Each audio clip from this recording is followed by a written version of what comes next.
Сабақтың мақсаты оқушыларға әскери бөлімшенің тарихы, әскери қалашықтар туралы нақты түсінік беру. Оқушылар нені білуі тиіс? Әрбір әскери қызметші өз әскери бөлімінің тарихын білуге, оны құрметтеуге, оның әскери дәстүрлерін сақтап дамытуға міндетті. Оқушылар нені үйренуі тиіс? Қызметтік жағдайлары немесе әскери атақтарына байланысты әскери қызметшілермен сөйлесу тәртібін үйренуі тиіс.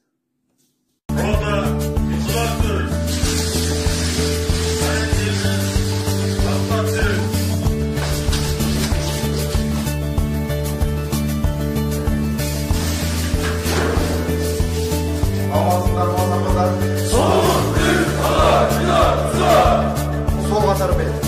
Адым, бас.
Көрмей қалмаса потор ол жақта.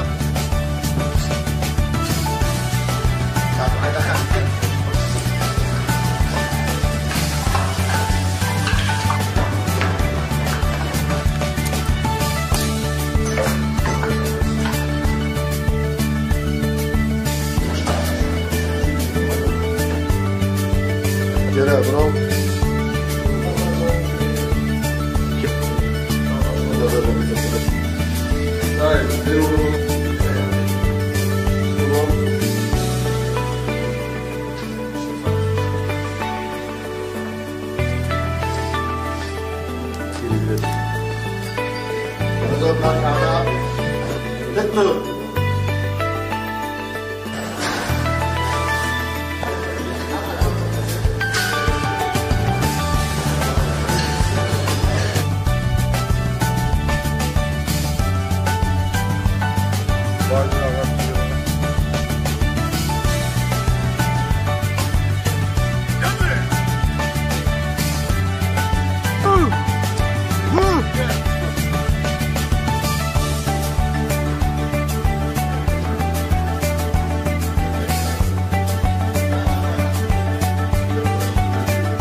Үйге тапсырма. Ротаның жеке құрамын орналастыру үшін қандай үй-жайлар қарастырылған?